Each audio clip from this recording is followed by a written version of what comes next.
À 19 ans, j'avais aucune connaissance, je savais pas changer une ampoule, j'avais rien, j'avais pas de réseau, je connaissais personne, j'avais pas de contact. Et pourtant, j'ai décidé d'acheter un immeuble.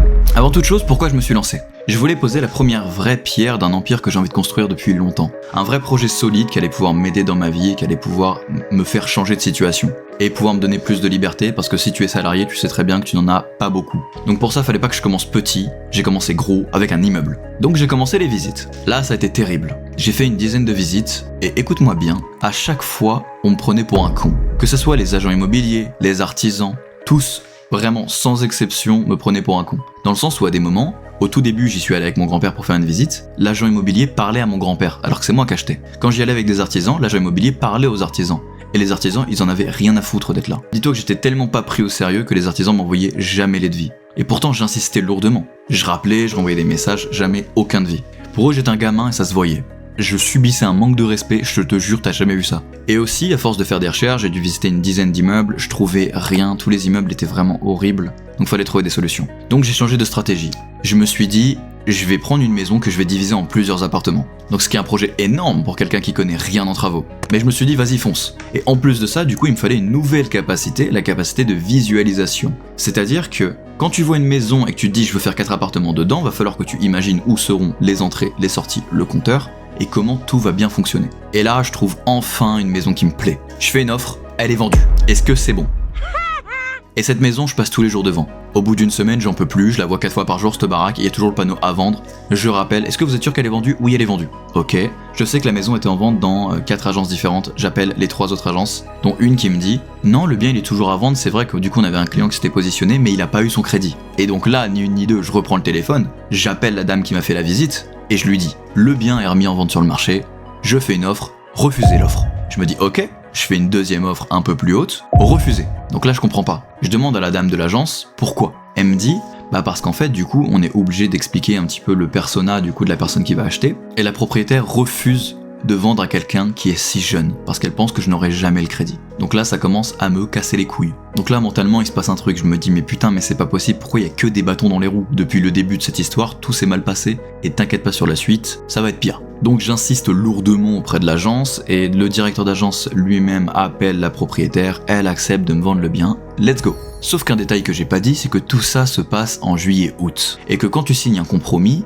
tu as 2 mois pour trouver un financement. Et le problème, c'est qu'en juillet-août, 3/4 des banques sont fermées et les artisans sont en vacances. Et moi, j'ai toujours 0 de vie. Donc là, je fais une course contre la montre. Je spamme les artisans, je leur dis j'ai rendez-vous à la banque semaine prochaine, il me faut absolument les devis. Ils disent ouais, tu vas l'avoir et tout avant la fin de la semaine, t'inquiète et tout. Je n'ai jamais vu l'ombre d'un devis, est-ce que c'est bon ? Résultat, je vais à la banque sans devis, je monte un dossier béton complet, parce que je me suis formé au préalable pour monter un putain de dossier full gratuit sur YouTube. Refusé. Je retravaille le dossier différemment et je le présente dans différentes banques. Au total, j'ai fait 3 versions du dossier parce que je me prenais souvent 2 objections dans la gueule. La première était que j'étais trop jeune. Bon, ça je pouvais rien y changer. Et littéralement, je prouvais au banquier en face de moi par A plus B que le projet était hyper solide, parce qu'en fait on est obligé de faire un prévisionnel des rentrées, et comme quoi les cash flow différence entre le loyer et le crédit serait juste énorme en faisant 4 appartements et en n'ayant qu'un seul crédit. Il me disait je suis complètement d'accord, ça serait un projet incroyable. Mais vous êtes jeune quand même, non ? Ça me rendait fou. Et la deuxième objection que je me mangeais beaucoup dans la gueule, c'est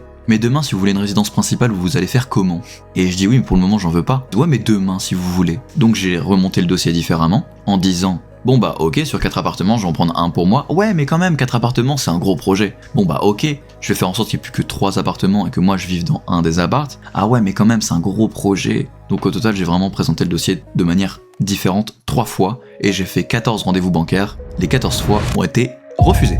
Donc là, je décide de passer par un courtier. Un courtier, c'est quelqu'un qui a des bons partenariats avec des banques, qui va savoir quelle banque va pouvoir me prêter au meilleur prêt, tout ça. Donc là, je fais une visio avec lui, et il me regarde droit dans les yeux, il me dit « Le dossier n'est juste pas finançable, c'est impossible. Même dans le meilleur des mondes, ça passera pas. »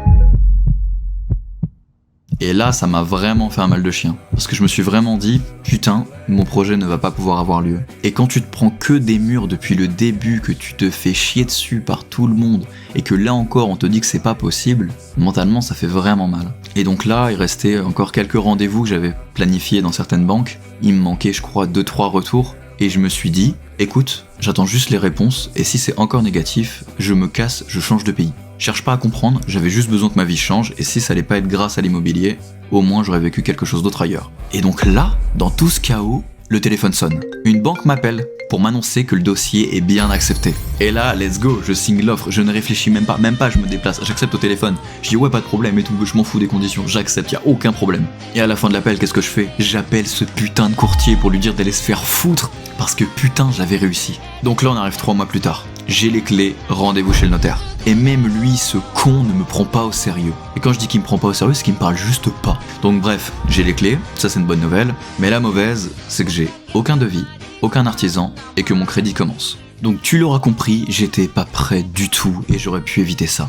Et tu sais comment? Bah je t'explique tout. Dans mon guide, première ligne de description, ça va te permettre de monter au niveau supérieur de ton histoire. Et un détail important, j'ai 0 crédit travaux. Donc à ce moment-là, je commence à bricoler un peu avec mon grand-père. On commence l'appart 1, et donc là on est en décembre. Il fait froid et j'ai même pas mis d'électricité dans le bâtiment tellement j'ai peur d'être à sec. Donc on fait du placo dans le froid, on bricole des trucs dans la maison, on répare des portes, des fenêtres, des trucs comme ça. On a des rendez-vous pour la cuisine, on achète des trucs. Bref, je galère, je suis pas du métier, lui non plus, même s'il se débrouille vachement bien. Donc, j'apprends le placo, j'apprends un peu d'électricité, j'apprends un peu comment tout le bâtiment fonctionne. Et un truc que j'avais pas encore remarqué, c'est que quelque chose avait changé. Au bout de 3 mois, bosser avec mon grand-père tous les week-ends, tous les dimanches, peu importe les intempéries, mais je me suis dit que ça avançait pas assez vite. Donc cette fois, je rappelle des artisans. Mais là, il y a un changement total. Je suis pris au sérieux, je sais de quoi je parle, je suis plus du tout ce jeune perdu. Donc let's go, je reçois mes devis, je prends un plaquiste, un plombier, un électricien, et là, ma plus grosse erreur, je lance tout en même temps. Donc là, j'ai cramé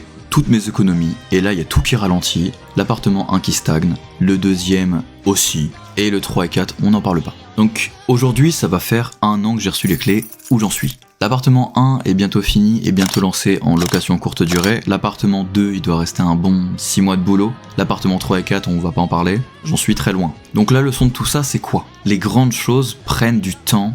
Tous ceux qui vont te vanter des réussites rapides et comme quoi ils vont être rentables hyper rapidement, peu importe le business, pas forcément que l'immobilier, mais qui vont te faire croire que c'est facile et que c'est rapide, c'est faux, c'est un mensonge, c'est que des conneries qu'ils te racontent. La vérité c'est tout ce que je viens de te dire, c'est que si tu veux te lancer dans l'immobilier très tôt, comme moi, les gens vont se foutre de ta gueule, les gens vont pas te respecter, et tu vas rencontrer tellement d'ennemis, on va te marcher dessus, tu vas vraiment croire que c'est impossible, parce que littéralement t'auras la terre entière contre toi. Pour le moment, ce que j'en retire le plus, c'est la confiance que j'ai réussi à gagner en moi. Parce que forcément, quand t'as rencontré des galères énormes, que t'as réussi à franchir l'impossible, quand tout le monde te disait que c'était juste impossible et que toi t'as gagné, que t'as dû changer tes plans, t'adapter, bah t'as plus peur de grand chose après un projet comme ça, et après toute ta vie entière à côté devient vachement plus facile. Je ferai sûrement une vidéo où je raconterai très en détail une fois que tout sera terminé, parce que des galères je vais encore en avoir, c'est sûr. Mais bon voilà, bilan, là ça fait 1 an que ce projet est lancé, il est même pas terminé à 20%. J'espère que t'as kiffé cette vidéo, on se retrouve très vite, ciao.